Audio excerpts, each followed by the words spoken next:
사냥꾼을 찾아온 여인의 부탁. 신라 경문왕 때 김수길이라는 유명한 사냥꾼이 있었습니다. 사냥 실력이 얼마나 뛰어났던지 도성에 사는 사람들 중에 그를 모르는 이가 없었지요. 사람을 잡아먹는 무서운 호랑이나 몸집이 집채만한 포악한 멧돼지도 일단 수길의 눈에 띄기만 하면 그 즉시 죽은 목숨이나 진배 없었습니다. 수길은 뛰어난 활솜씨와 검수를 갖춘 데다 맹수에 대한 해박한 지식까지 두루 깨고 있어 그야말로 당대 최고의 사냥꾼이었지요. 수길은 사시사철 때를 가리지 않고 사냥길에 올랐는데 그날따라 유독 사냥이 하고 싶은 생각이 들어 아침을 먹자마자 곧장 활과 전동을 챙겨 집을 나섰습니다. 도성을 빠져나와 산길에 오르자 수길은 사냥감을 찾기 위해 주위를 두리번거리며 두 눈을 번뜩였어요. 쉴 수 없는 긴장감이 숲의 정적과 함께 팽팽하게 이어졌고 화살을 쥔 손바닥에 끈적거리며 식은 땀이 배어나왔지요. 웬일인지 산속은 쥐죽은 듯이 조용했습니다. 커다란 맹수는커녕 작은 산토끼 한 마리도 수길의 눈에 잡히지 않았어요. 마치 살아있는 생물이라곤 수길 혼자인 것처럼 산 전체가 깊은 정적에 휩싸여 있었습니다. 가끔 푸드득거리며 날아가는 산새들의 날개짓 소리만 숲의 정적을 깨트릴 뿐이었지요. 이미 단풍이 든 지도 오래여서 산길에 수북이 쌓인 낙엽을 밟는 수길의 발자국 소리는 조심스러웠습니다. 산중에 사는 짐승들은 귀가 밝아 아주 작은 소리에도 예민해져서 자신의 은신처에 몸을 숨기거나 아니면 더 깊은 산속으로 달아나 버리기 때문이지요. 그날 수길이 해질 무렵까지 사냥감을 찾아 온 산을 헤매 다녔지만 거짓말처럼 단 한 마리의 짐승도 발견할 수가 없었습니다. 수길이 사냥꾼이 되고 난 후 생전 처음 있는 일이었어요.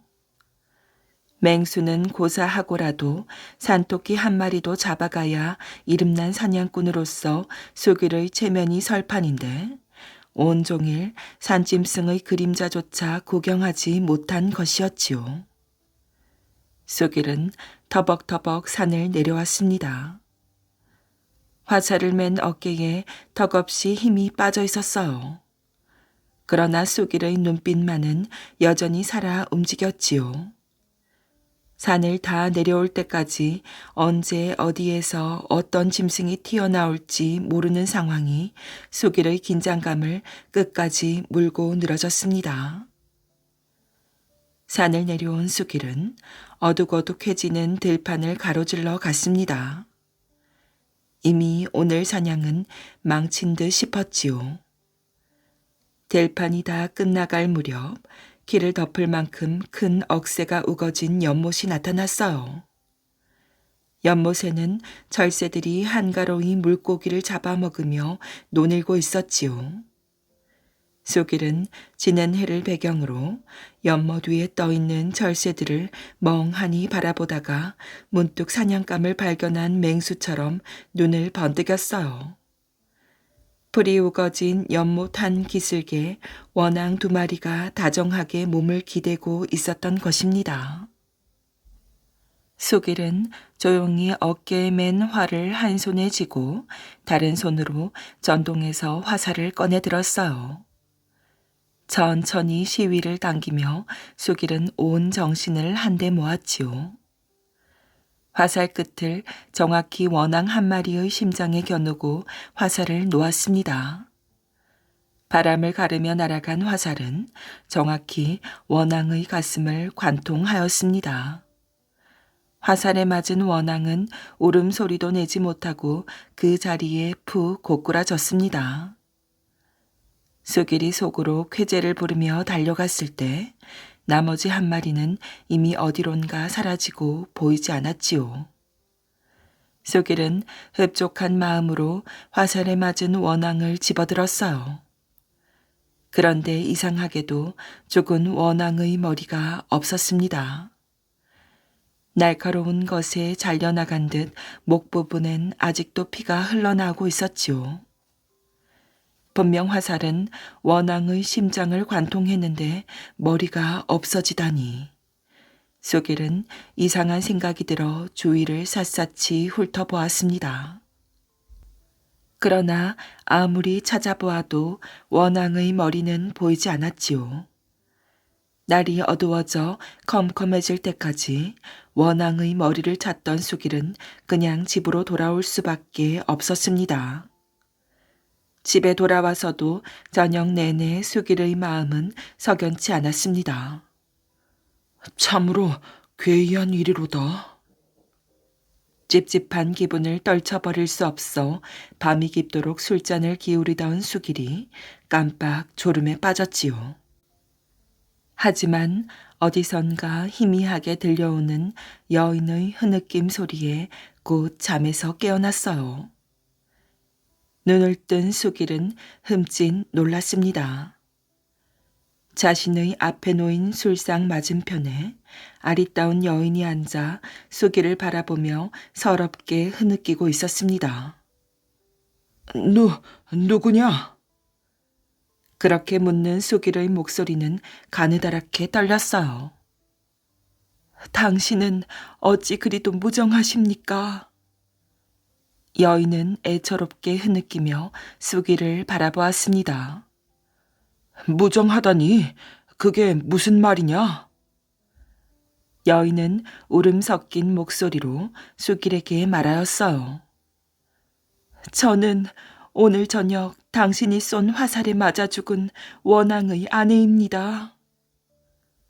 여인의 말을 들은 쑥일은 귀신에 홀린 것처럼 등골이 오싹하였어요. 원앙의 아내라니? 한낱 미물에 불과한 날짐승이 어찌 사람의 모습으로 나타날 수 있단 말이냐? 쑥일의 말에 여인은 여전히 눈물을 흘리며 대답했습니다. 한낱 미물일지라도 남편과 저는 행복했습니다. 당신은 나의 남편을 화살로 쏘아 죽이지만 않았더라면 우리는 더 오래오래 행복하게 살 수 있었을 것입니다. 그러나 오늘 저녁 남편은 죽고 저는 혼자가 되고 말았습니다.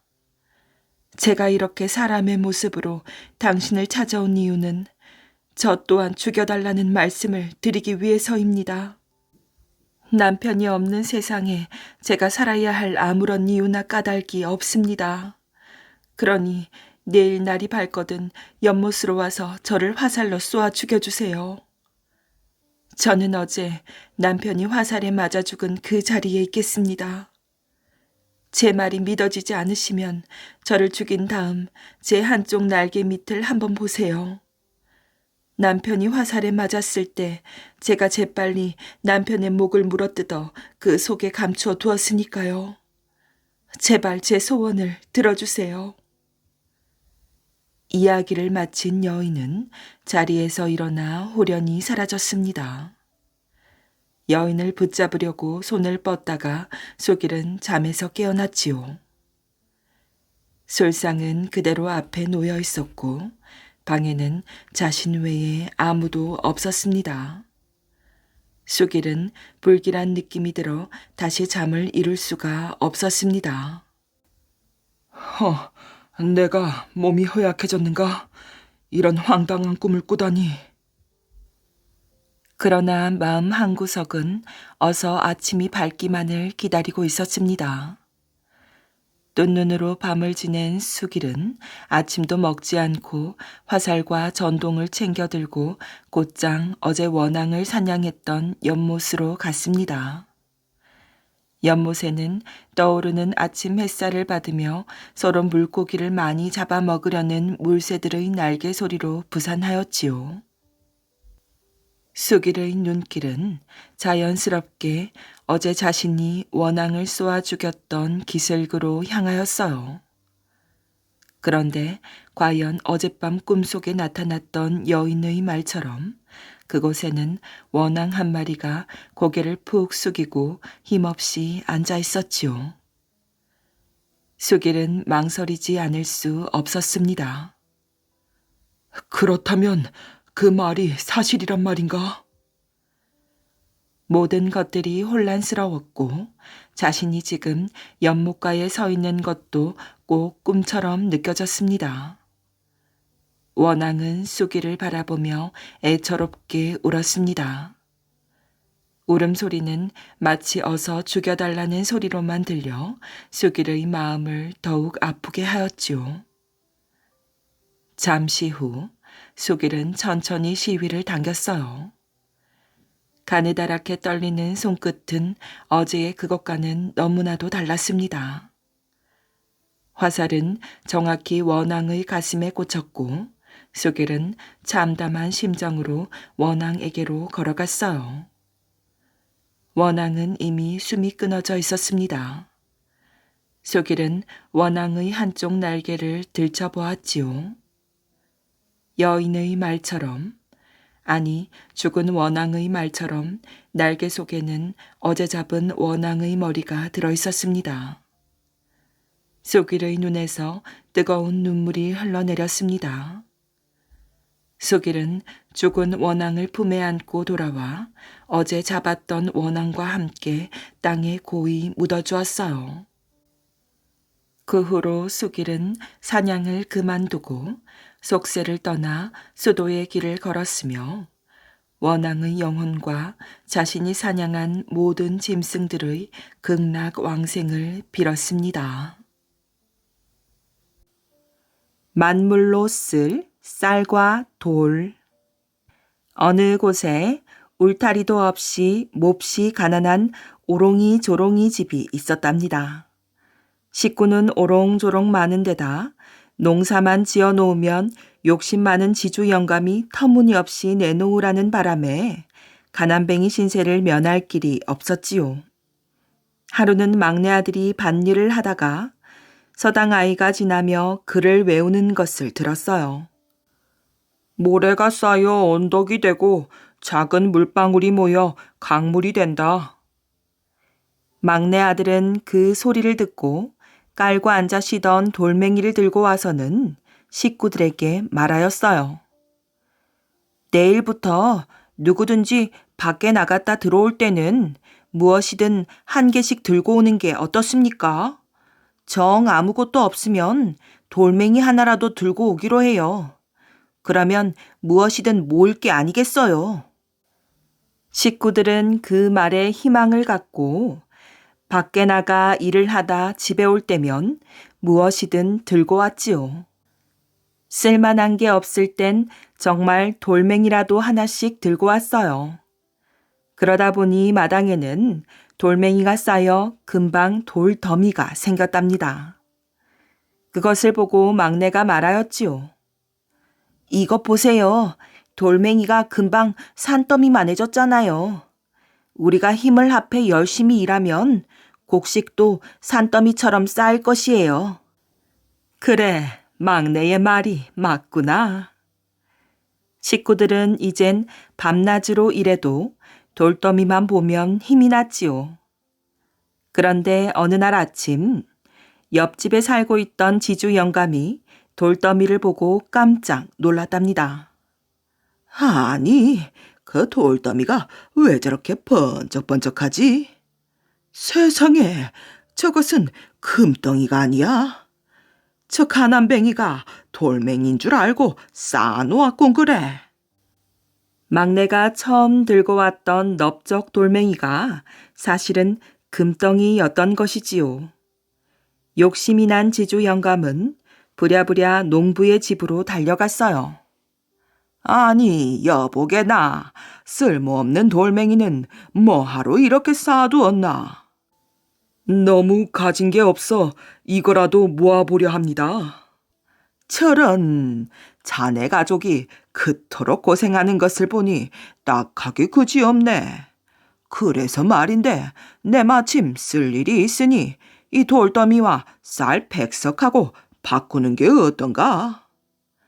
농부는 욕심 많은 지주 영감의 말에 어리둥절했지만 지주 영감이 막무가내로 우기니 거절할 수도 없었어요. 헤헤헤, 저 금덩이가 쌀 만석 값은 되겠구먼. 지주 영감은 신이 나서 얼른 쌀 100석을 내주며 말하였지요. 잠깐, 제일 밑에 쌀가마니는 제일 처음 거둔 만물이라 고사를 지낼 것이니 내려놓거라. 옛날에는 제일 처음 거둔 것을 따로 모셔두었다가 조상님께 제사 지낼 때 썼는데 그것을 만물이라고 하였지요. 그래서 농부와 세 아들은 제일 밑의 쌀가마니 하나를 내려놓고 쌀을 모두 실어왔답니다. 이제 저 돌더미를 싣고 가자꾸나. 지주 영감은 하인들을 시켜 말이 끄는 수레에 돌더미를 싣도록 하였지요. 모두 싣고 마지막으로 제일 밑에 금덩이를 싣고 떠나려는데 막내 아들이 말하였어요. 잠깐만요. 제일 밑의 돌멩이는 제일 처음 주워온 만물이라 고사를 지낼 것이니 내려놓겠습니다. 그리고는 식구들과 함께 제일 밑에 있던 금덩어리를 집어 내리는 것이었지요. 아니, 뭐라고? 지주 영감은 깜짝 놀라 소리쳤어요. 영감님께서도 제일 처음 거둔 쌀가마니를 고사 지낼 만물이라고 내려놓으셨으니 저희도 제일 처음 쌓은 돌멩이를 고사상에 올려야지요. 그래서 지주 영감은 울상이 되어 어쩔 수 없이 쓸모없는 돌더미만 싣고 갔어요. 가난했던 농부네는 돌더미도 치우고 쌀 100석에 금덩어리까지 갖게 되어 막내의 말대로 정말 마당에 곡식을 산더미처럼 쌓아놓고 잘 살았답니다. 어디에 글씨를 쓸까? 지금부터 400여 년 전 조선시대의 명필 한 호를 모르는 사람은 없을 것입니다. 호라는 본명보다는 석봉으로 더 잘 알려져 있는 한석봉 선생 말이지요. 호는 어려서부터 뛰어난 글씨 재주를 가지고 있었어요. 그러나 집이 몹시 가난하였지요. 떡 사세요. 맛있는 인절미 사세요. 일찍 돌아가신 아버지 대신 어머니가 떡 장사를 하며 살림을 꾸려나갔어요. 호의 글씨 솜씨는 정말 놀랍습니다. 서당 훈장님이 말하였어요. 틀림없이 명필이 될 것입니다. 고맙습니다, 훈장님. 어머니의 기쁨은 이루 말할 수 없었지요. 떡 사세요. 맛있는 쑥떡 사세요. 신바람이 난 어머니는 더 열심히 호를 뒷바라지 하였어요. 어머니, 글씨 쓸 종이가 다 떨어졌습니다. 알았다. 떡을 팔아서 사주마. 어머니, 먹도 다 썼습니다. 알았다. 그것도 사주마. 어머니, 붓도. 그래, 알았다. 호는 사달라는 게 많았지요. 그만큼 글씨 연습을 많이 하였어요. 그런 호를 뒷바라지하는 어머니의 고생은 이만저만이 아니었답니다. 어느 날 어머니의 떡장사가 잘 안 되어 종이가 바닥나고 말았답니다. 종이 대신 글씨를 쓸 곳이 없을까? 호는 곰곰이 생각해 보았어요. 옳지, 바로 저것이다. 호는 감나무 밑으로 달려갔지요. 감나무 잎을 따서 거기에다 글씨 연습을 하였어요. 그런데 가을이 되자 나뭇잎들이 우수수 떨어졌어요. 이제 어디에다 글씨 연습을 한담? 어린 호는 애를 태웠지요. 옳지, 바로 그것이야. 또 좋은 생각을 해내었어요.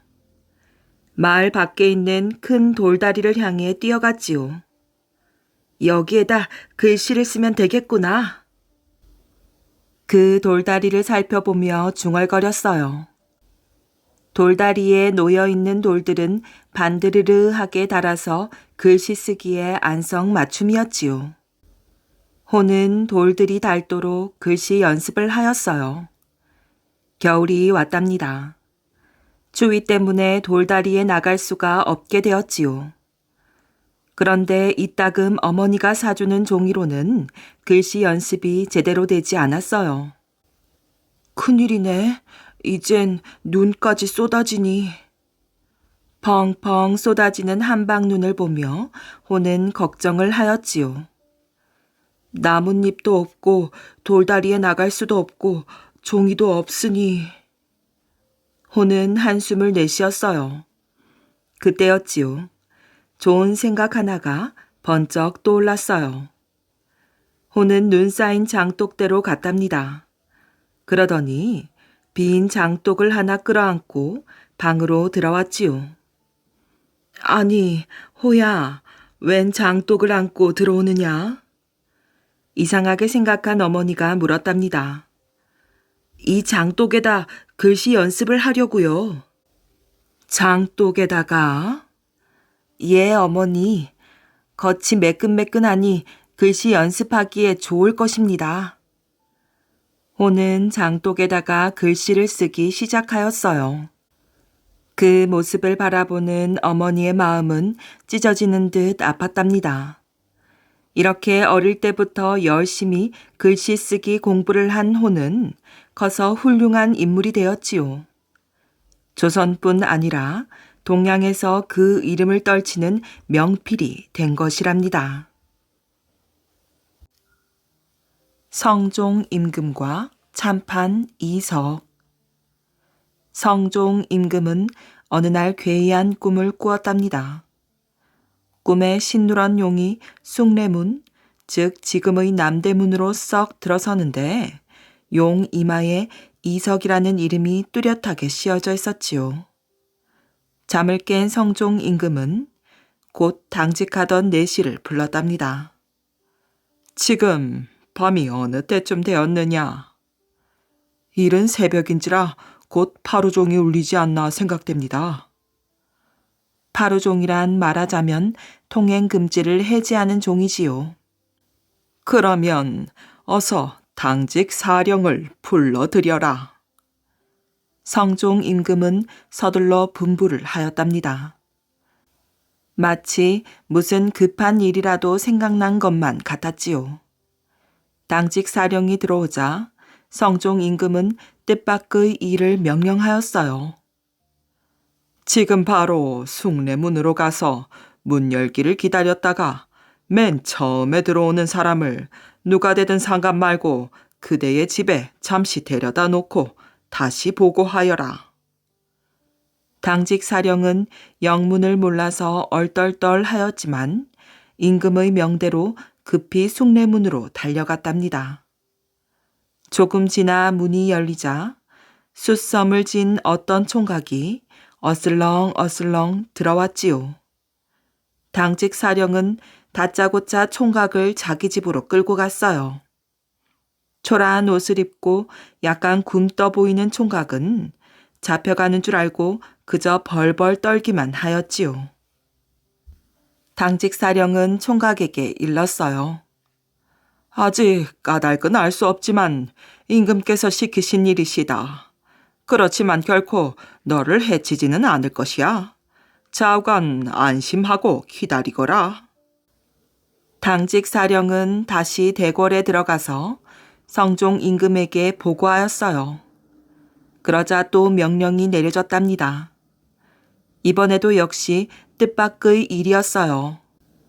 총각에게 선비 차림의 의관을 갈아입히고 며칠 후에 있을 큰 과거장에 들여보낼 채비를 하여라. 당직 사령은 여전히 영문을 몰라 하면서 감히 묻지 못하고 임금이 시키는 대로 하였답니다. 이윽고 과거 보는 날 아침 훌륭한 의관에 과거 볼 채비까지 갖춘 총각은 더 한층 겁을 먹고 쩔쩔매었지요. 어떻게 된 일입니까? 간신히 통감 책밖에 떼지 못한 숫장수더러 과거를 보라 하십니까? 어쨌든 임금님의 명령이니 난들 어떻게 하느냐. 여기에는 반드시 무슨 곡절이 있을 게다. 좌우간 한번 구경하는 셈치고 들어가 보아라. 억지로 과거장에 들어간 총각은 수많은 선비 틈에 끼어 그저 멍하니 앉아 있었지요. 대체 무엇을 어떻게 해야 하는지 하나도 아는 것이 없었어요. 이러는 동안 시간이 자꾸자꾸 흘렀지요. 얼마쯤 지났을까? 과거를 치른 사람들이 여기저기 나무 그늘에 편히 앉아서 바람을 쐬고 있었어요. 그때 총각은 문득 한 노인이 아까부터 자기를 유심히 바라보고 있다는 걸 눈치채었지요. 그러다가 총각과 시선이 마주치자 이쪽으로 성큼성큼 걸어와서 물었어요. 자네 혹시 이돌이 아닌가? 총각은 아직도 정신이 멍한 상태라서 말을 못하고 머리만 크게 끄덕였답니다. 그러자 노인이 바싹 다가와서 반색을 하며 말하였어요. 과연 그렇구만. 자네가 살아있었구나. 나는 자네의 선친과 어렸을 적부터 글동무였다네. 아무해 아무달에 돌림병이 생겨 자네 부모와 온 식구가 모두 목숨을 잃었지. 그때 자네는 겨우 5살이었는데 유모에 이끌려 어디론가 갔다는 소문만 들었네. 이렇게 자네를 다시 만날 줄이야. 정말이지 꿈만 같구먼. 노인은 눈물을 글썽거리며 말을 마치더니 다시 총각의 손을 덥석 쥐었어요. 자네 정녕 이 아무개의 아들이지. 예, 틀림없는 이돌입니다. 총각도 몹시 반가워하며 머리를 공손히 숙였답니다. 참, 이렇게 신기한 일이 겹쳐 생기다니. 옛날에 자네 선친과 함께 지은 글을 지금도 간직하고 있지만 오늘의 과거글 제목이 바로 그 중의 하나가 아닌가.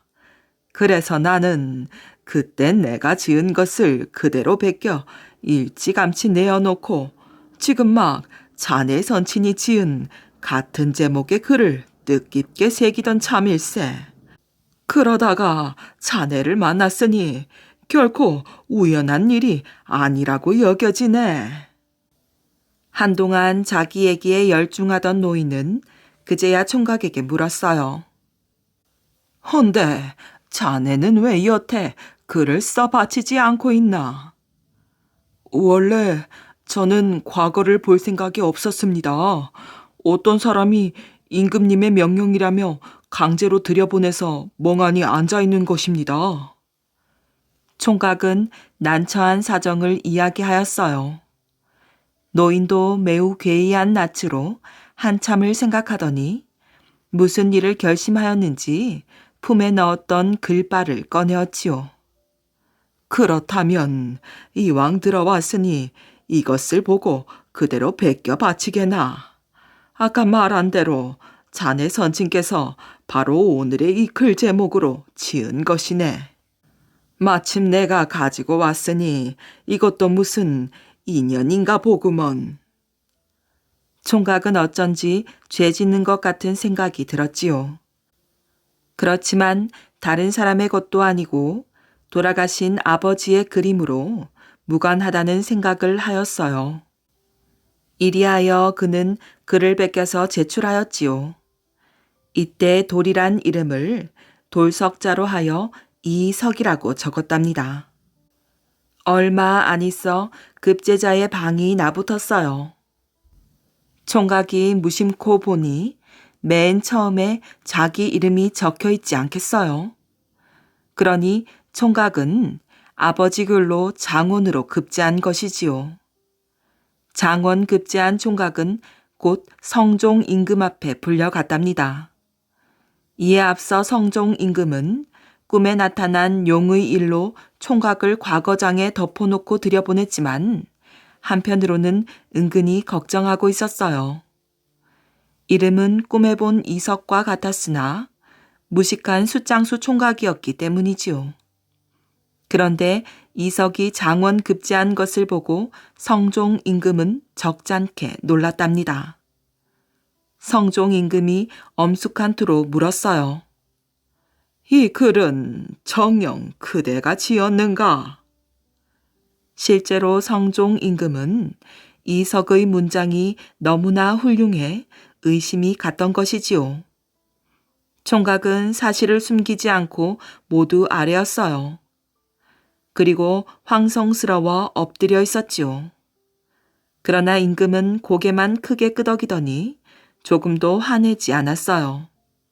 다만 뜻밖의 분부를 내렸지요. 그 노인을 어서 찾아서 데리고 오라. 노인은 곧바로 관원들에 이끌려 들어왔답니다. 성종 임금은 온화한 얼굴로 노인을 위로하였어요. 그대는 참으로 의로운 사람이다. 그대에게 서간을 마련해 줄 터이니 오늘부터 이석을 맡아 충분히 글 공부를 시키도록 하라. 황공하옵니다. 노인도 역시 총각처럼 엎드렸어요. 성종 임금은 노인에게 당부하였지요. 이석의 장원 급제는 장래 제 힘으로 다시 과거를 치러 얻을 때까지 보류하겠다.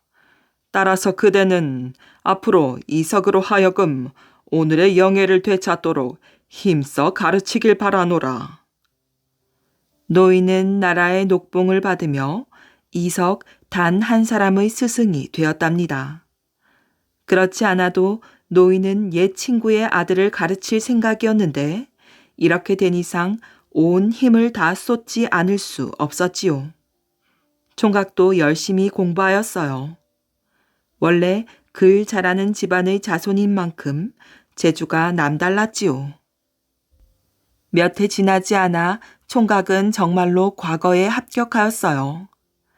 장원 급제는 아니었지만 상당히 월등한 성적으로 급제했기 때문에 곧 벼슬을 얻었답니다. 그 후 차츰 올라가서 참판까지 하게 되었지요. 성종 임금은 그 후로도 여러 가지 방법으로 나라 안의 숨은 인물을 찾아내었어요. 그리고 제각기에 알맞은 벼슬을 주어 기량을 펼치게 하였답니다. 이석도 그런 사람들 중의 한 사람이었지요. 두 친구의 새끼줄. 어느 마을에 복동이와 길동이라는 두 친구가 있었답니다. 두 친구는 이름도 비슷했지만 매우 친하게 지내었지요. 복동이와 길동이는 꼭 친형제 같다니까요. 아마 친형제도 저렇게 서로를 위하지는 않을 거예요. 마을 사람들은 두 친구를 볼 때마다 칭찬을 아끼지 않았답니다. 그러나 두 친구는 몹시 가난했지요. 어느 날 두 친구는 느티나무 아래 나란히 앉아 있었어요. 건넌 마을 김대감 댁에서 머슴을 구한다던데 우리 가보지 않을래? 그래, 내일 당장 가보자. 목동이와 길동이는 나이는 어렸지만 무슨 일이든 하고 싶었어요. 다음 날 두 친구는 김대감 댁을 찾아갔지요. 너희들이 머슴을 하겠다고? 아직 어려서 일을 할 수 있겠느냐? 김대감은 복동이와 길동이를 아래 위로 훑어보았지요. 대감님, 저희들은 어릴 때부터 일하는 것밖에 배운 것이 없습니다. 열심히 할 테니 3년 동안 머슴을 살게 해주십시오. 3년이라. 너희들이 그렇게 원한다면 해보아라. 만약 이를 게을리하면 3년 안에 집으로 돌아가야 한다. 알겠느냐? 네, 대감님. 정말 고맙습니다. 복동이와 길동이는 그날부터 머슴을 살게 되었지요. 두 친구는 정말 열심히 일하였어요. 김대감과 다른 머슴들도 깜짝 놀랄 정도였지요. 아무리 힘든 일도 마다하지 않고 열심히 일했답니다. 덕분에 김대감네 살림은 부쩍부쩍 늘어났지요. 복동이와 길동이가 열심히 농사를 지어서 벼도 전보다 더 많이 자랐어요. 하루, 이틀, 한 달, 두 달, 1년, 2년. 약속한 날이 다 되었답니다. 드디어 내일이면 머슴살이도 끝나는구나. 그래, 그동안 힘들었지만 너랑 같이 일해서 좋았어. 나도 그래. 복동이와 길동이는 나무를 해다 쌓으며 흐뭇하게 웃었답니다. 그날 밤 김대감은 두 친구를 불렀지요. 얘들아, 이제 내일이면 너희들이 약속한 3년이 되는구나. 그동안 너희들이 열심히 일해주어 고맙구나. 너희들이 원한다면 더 있어도 좋은데 말이다. 김대감도 아쉬운 표정을 지었답니다. 대감마님, 고맙기는 하지만 이제 집으로 돌아가 저희 집 일을 해야 합니다. 복동이와 길동이는 머슴으로 일한 품삯으로 논과 밭을 사서 농사를 짓기로 했던 것이지요. 그렇구나. 정 그렇다면 나도 더 이상 붙들지 않으마. 대신 마지막으로 내 부탁을 들어다오. 두 친구는 무슨 일인가 싶어 김대감을 쳐다보았지요.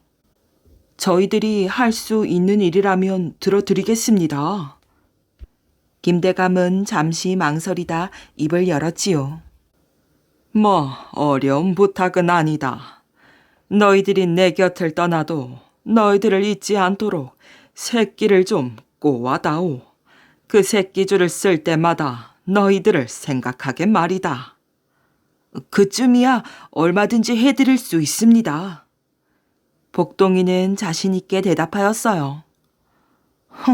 내일이면 이 집을 나갈 텐데 무슨 새끼줄이야? 길동이는 밖으로 나오자마자 이웃집으로 놀러가 버렸지요. 그 사이 복동이는 자기 방에 앉아서 부지런히 새끼줄을 꼬았답니다.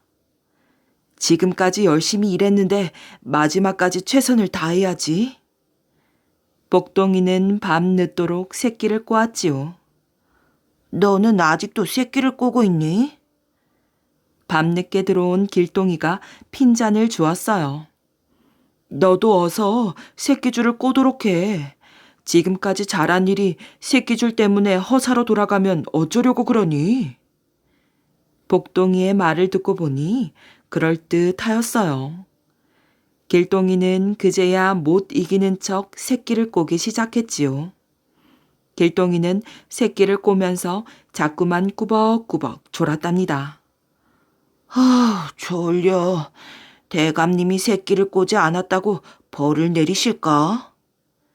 글쎄, 그건 잘 모르겠는데. 에라 모르겠다. 마지막인데 벌을 내리시진 않겠지? 길동이는 졸음이 쏟아지는 데다가 귀찮기까지 하였어요. 그래서 손으로 비벼가며 촘촘하게 꼬아야 하는 새끼줄을 대충 굵직하게 꼬았답니다. 혼나지만 않으면 그만이지 뭐. 내일이면 머슴살이도 끝나는데 말이야. 이튿날 아침 복동이와 길동이는 새끼 다발을 들고 대감에게 인사를 하러 갔답니다. 대감마님, 새끼를 다 꼬았습니다. 이제 저희들은 떠나겠습니다. 복동이는 새끼줄을 바닥에 내려놓고 공손히 인사를 하였어요. 길동이도 마지못해 인사를 하며 굵게 꼰 새끼줄을 내려놓았지요. 그래, 그동안 수고가 많았다. 상을 내릴 테니 새끼 다발을 들고 이리로 오너라. 김대감은 두 친구를 데리고 광으로 들어갔어요. 김대감은 광문을 활짝 열었답니다. 자, 저기 엽전이 있다. 너희들이 꼰 새끼줄에 깨어가도록 하거라. 너희들에게 내리는 마지막 상인이라. 새끼줄에 깨는 만큼 가지고 가는 것이다. 복동이와 길동이는 수북이 쌓여있는 엽전을 보고 좋아하였지요. 광으로 들어간 두 친구는 엽전을 새끼줄에 깨기 시작하였어요. 복동이의 새끼줄은 가늘고 튼튼하여 엽전이 술술 들어갔답니다.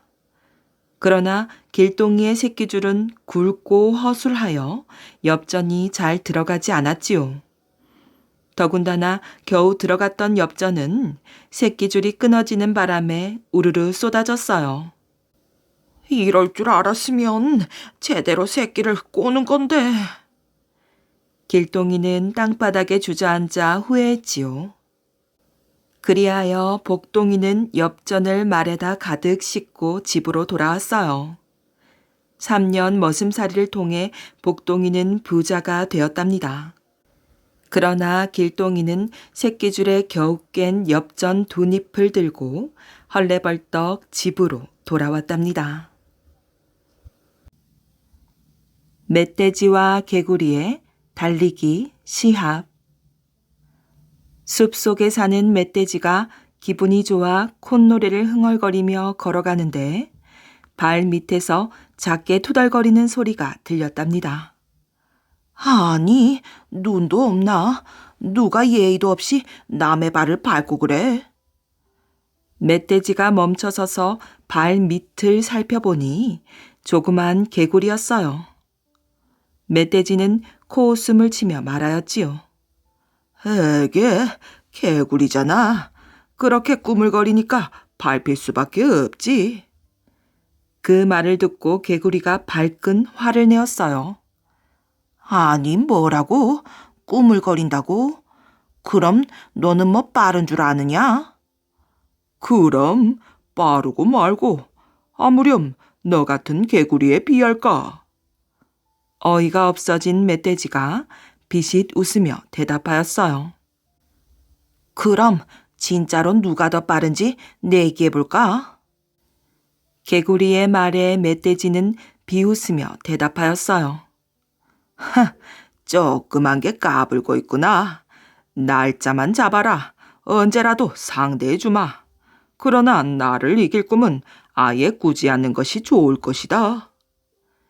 너무나 무시를 당해 분을 이기지 못한 개구리가 말을 맞받았어요. 천만에 오히려 지는 건 너일걸. 내일 아침에 해가 뜰 때 달리긴 내기를 하자. 숲의 남쪽 끝에서 북쪽 끝까지 가로질러서 달리는 거다. 알았지? 이튿날 새벽 일찍 일어난 개구리는 숲속의 다른 개구리 친구들을 불러 의논을 하였답니다. 도저히 억울해서 못 참겠어. 우리처럼 작은 동물을 무시하는 건방진 멧돼지를 꼭 이기고 싶어. 그러니 너희들이 나를 좀 도와줘야겠어. 도와줄게. 아무 걱정하지 마. 개구리들은 머리를 맞대고 소곤소곤 무엇인가를 약속하였어요. 해가 뜨자마자 경주가 시작되었답니다. 한참을 개구리보다 앞서서 달려가던 멧돼지는 개구리가 어디쯤 따라오는지 궁금해졌어요. 그 맹랑한 개구리는 어디쯤 왔을까?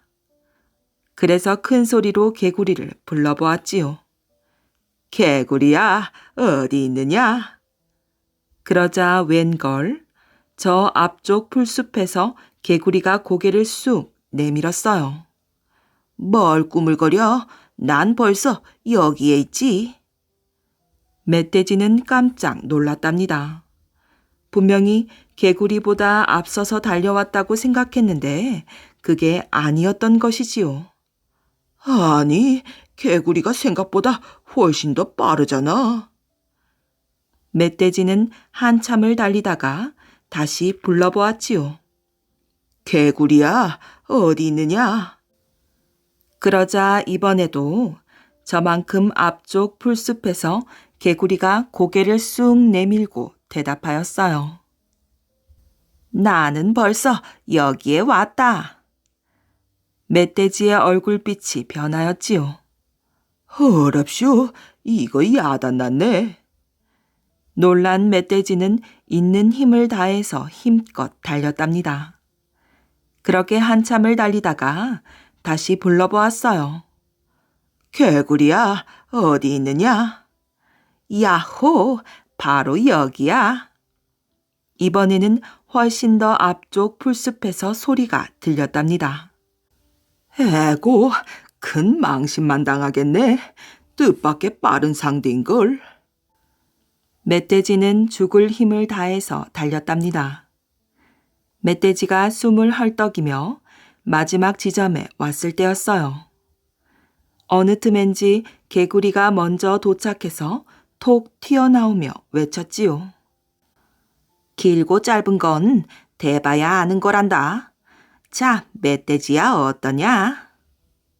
멧돼지는 부끄러운 나머지 아무 말도 못하고 고개만 푹 숙였답니다. 소문난 제사. 옛날에 제사를 잘 지내기로 소문이 난 어느 전라도 사람이 있었답니다. 하루는 이 사람이 충청도에서 가장 제사를 잘 지내기로 소문이 난 사람을 찾아갔지요. 마침 그날이 제삿날이라 가서 보니 10가지도 넘는 실과와 조가를 몇 자씩 높게 고이고 떡이며 저기며 푸짐하게 차려 제사를 지낸 뒤 마을 사람들을 모두 불러 장국밥과 술 대접을 하는 거였어요. 그래서 전라도 사람이 물었지요. 그래, 그 형씨가 충청도에서 가장 제사를 잘 지낸다고 소문이 났는데 어쨌길래 그리 된 게요? 충청도 사람은 이렇게 답했답니다.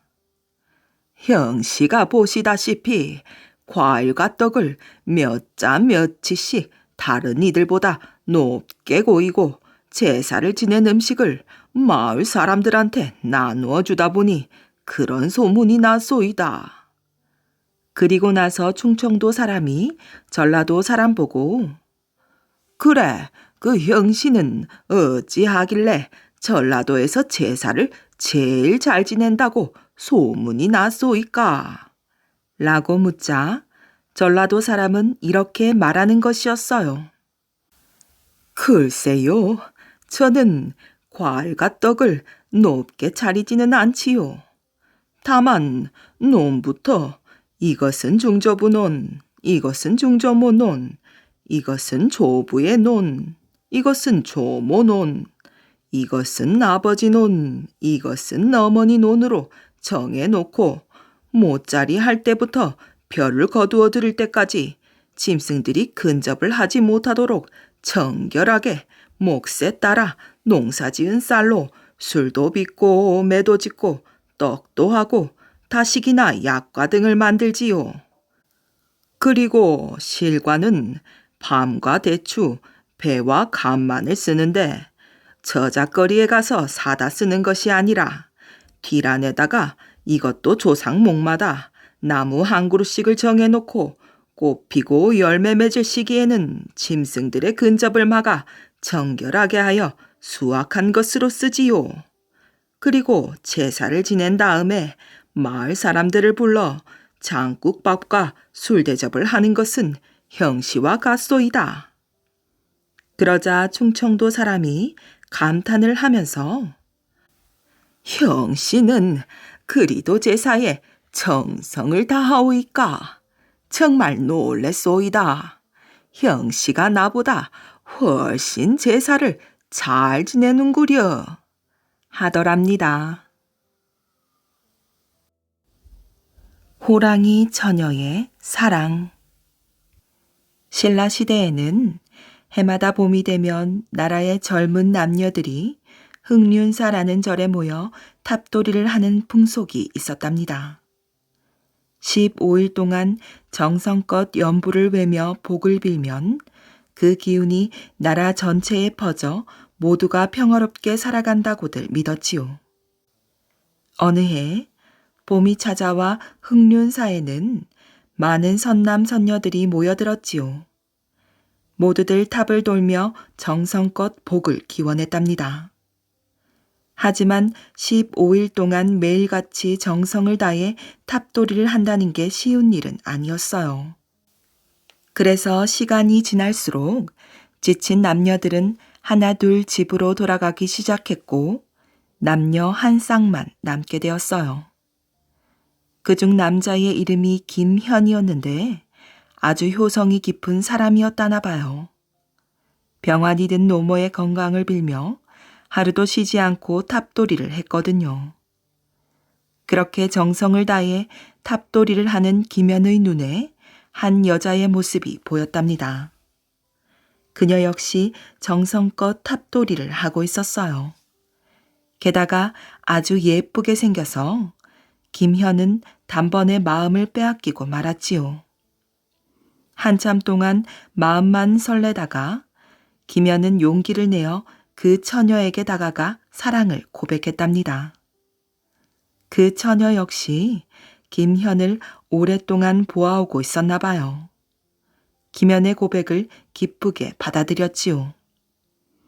탑돌이를 마치게 되었을 때 갑자기 처녀의 모습이 보이지 않는 거예요. 아무 말도 없이 말이지요. 김현은 처녀가 바쁘게 길을 재촉하고 있는 산으로 달려가 말했어요. 아무 말도 없이 이렇게 떠나면 어떻게 합니까? 댁이 어디시지요? 시간이 많이 늦었습니다. 게다가 이 산길은 호랑이가 사는 험한 곳입니다. 제가 댁까지 바래다 드리겠습니다. 혼자서는 위험합니다. 처녀는 간절한 표정으로 대답했어요. 제발 그냥 돌아가 주세요. 그리고 절대 저를 따라오지 마세요. 이 길은 자주 다니던 길이라 위험하지 않습니다. 그러니 제발 돌아가 주세요. 처녀는 김현을 외면하고는 바쁘게 길을 재촉했어요. 하지만 김현은 다시는 만나지 못할 인연의 사람인 것처럼 여겨져 몰래 처녀의 뒤를 쫓았지요. 어두운 산길을 지나 처녀는 초가집에 도착했답니다. 한 노파가 처녀를 맞이하고 있었어요. 같이 집으로 들어가려는 찰나에 나무 뒤에 숨어있는 김현을 노파가 보게 되었지요. 거기 웬 놈이냐? 어서 나오지 못할까? 처녀는 그가 김현이라는 것을 금세 눈치챘어요. 그리고는 노파에게 말했지요. 어머니, 저분은 저와 함께 탑돌이를 하신 분이랍니다.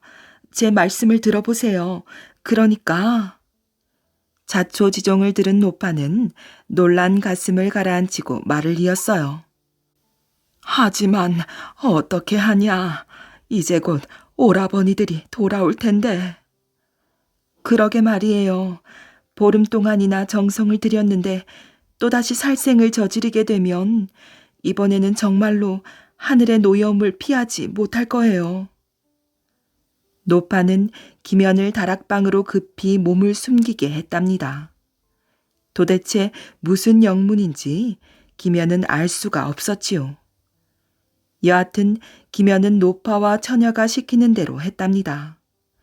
다락방에 올라가 고개를 갸웃거리며 문틈을 내다보고 있었지요. 호랑이 3마리가 어슬렁거리며 대문으로 들어오는 거예요. 김현은 정말 크게 놀랐지요. 더 놀라웠던 건 호랑이 3마리가 집 안으로 들어오자 노파와 처녀까지 호랑이로 변했다는 거예요. 김현은 기겁을 했답니다. 아니, 세상에, 이제 꼼짝없이 죽는구나. 불편한 어머니 생각을 잠시 잊고 있었던 내 탓이야. 내가 죽으면 어머니는... 김현은 자신의 목숨보다 어머니의 건강이 더 걱정스러웠어요. 이상한데? 이거 사람 냄새잖아. 저쪽에서 나는 것 같은데. 호랑이들은 코를 킁킁거리며 다락방 쪽으로 다가왔어요. 그 순간 호랑이로 변한 처녀가 앞을 막았지요. 오라버니들, 이건 제가 좀 전에 사람들 틈에 섞여 탑돌이를 하고 왔기 때문에 나는 냄새랍니다. 하지만 호랑이들은 처녀의 말을 귓등으로도 듣지 않고 발톱을 세우며 더욱 코를 킁킁거렸어요. 바로 이때 갑자기 하늘에서 번개가 치고 바람이 세차게 불더니 산신령의 목소리가 들려왔지요. 들어라. 탑돌이를 하며 들인 정성이 기특하다만 아직도 씻지 못한 죄가 있다.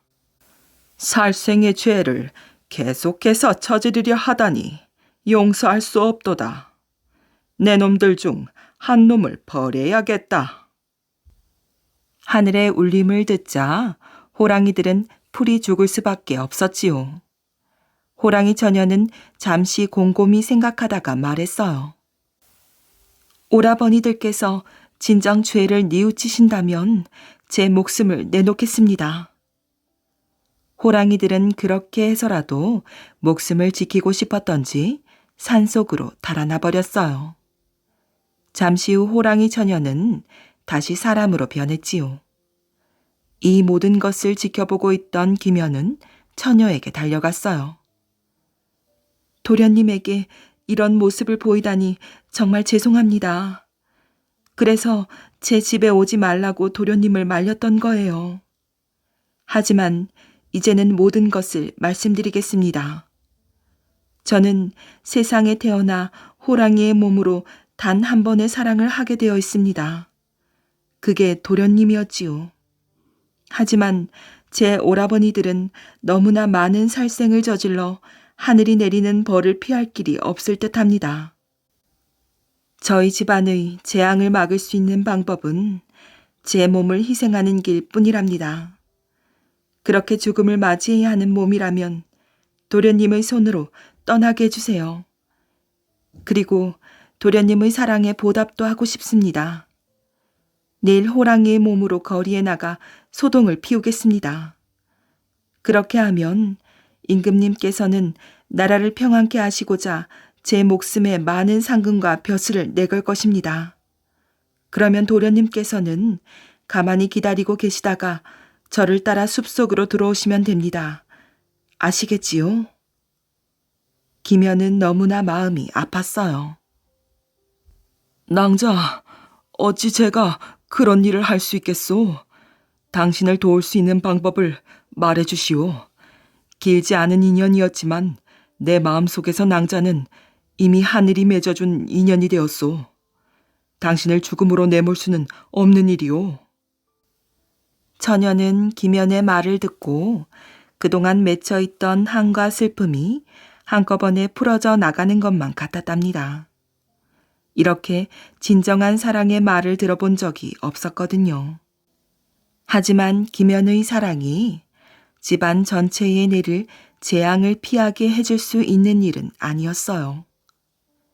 도련님의 사랑은 이미 제 가슴 깊게 물들었습니다.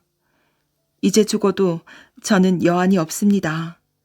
하늘과 맺은 약속은 함부로 어길 수 없습니다.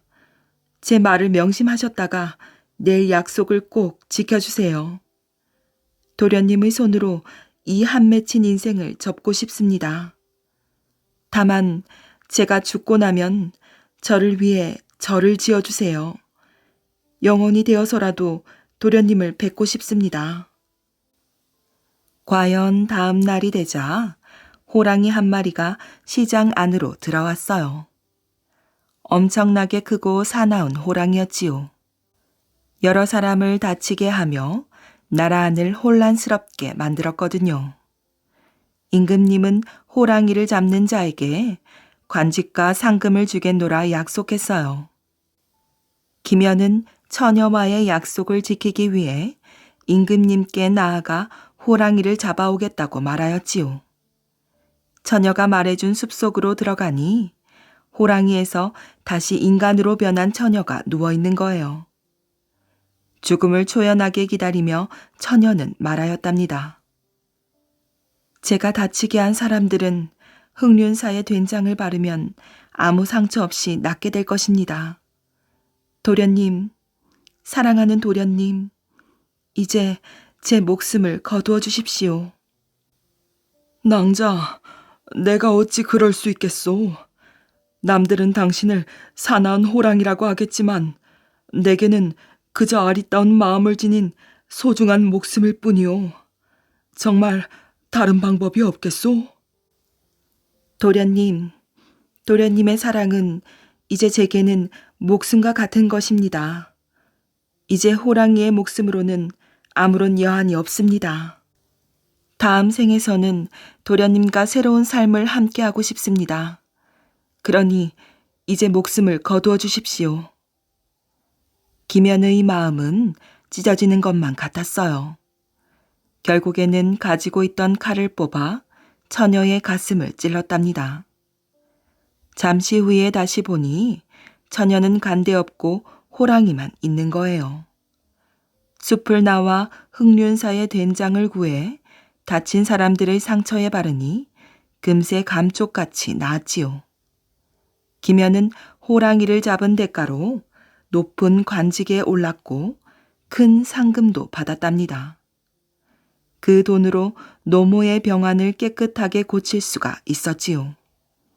김연은 처녀의 소원을 들어주고자 절을 짓게 되었는데 호원사라는 이름을 붙였다나 봐요.